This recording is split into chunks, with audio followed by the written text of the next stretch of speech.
আজকে বানাবো চিকেনের একটি দারুণ স্ন্যাক্স রেসিপি।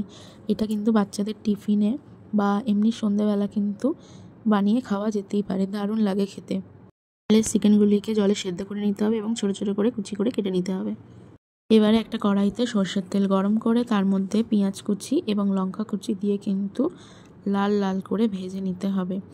যতক্ষণ না লাল হবে কিন্তু ততক্ষণ ভেজে যেতে হবে। এবার এর মধ্যে আমরা অ্যাড করব 1 চামচ আদা রসুন বাটা, হলুদ গুঁড়ো দিয়ে ভালো করে পেঁয়াজটাকে মিশিয়ে নিয়ে ভালো করে কষিয়ে নেব। নিয়ে তার মধ্যে দিয়ে দেবো কাশ্মীরি লঙ্কার গুঁড়ো দিয়ে ভালো করে কিন্তু কষাতে হবে।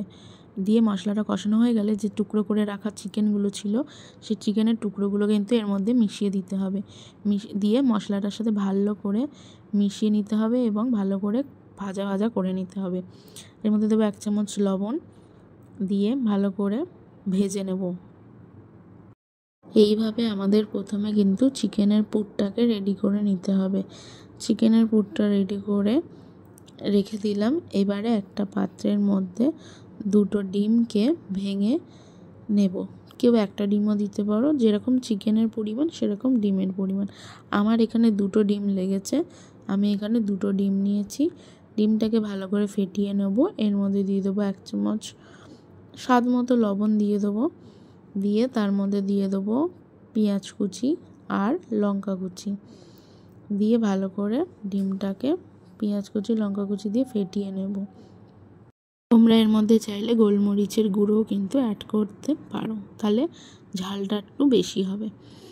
এবারে ভালো করে ফেটিয়ে নিয়ে কড়াইয়ের মধ্যে যে চিকেনের স্টাফিংটা ছিল সেটাকে কিন্তু কড়াই থেকে তুলে আমরা এই ডিমের গোলাটার মধ্যে কিন্তু দিয়ে দেবো। দিয়ে পুরোটাই দিয়ে দেবো। দিয়ে ভালো করে চামচের সাহায্যে আমরা মিক্স করে নেব। এই ডিমের গোলাটার সাথে চিকেনগুলোকে ভালো করে মাখিয়ে নিতে হবে। এরপরে আমরা একটা কড়াইতে সাদা তেল গরম করব।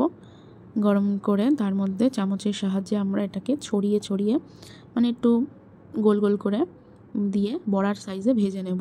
পাতলা পাতলা করে, বেশি মোটা করব না, পাতলা পাতলা করে ভাজলে ভাজাটা কিন্তু দারুণ হবে।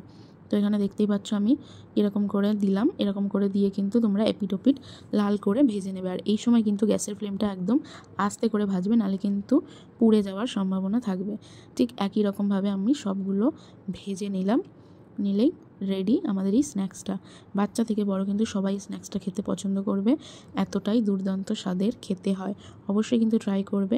ভিডিওটা ভালো লাগলে একটা লাইক করবে, কমেন্ট করবে, ফলো করবে। রেসিপিটা বানিয়ে অবশ্যই আমাকে জানাবে কেমন লাগলো তোমাদের। আশা করি সবার খুবই ভালো লাগবে, এতটাই সুন্দর খেতে লাগে।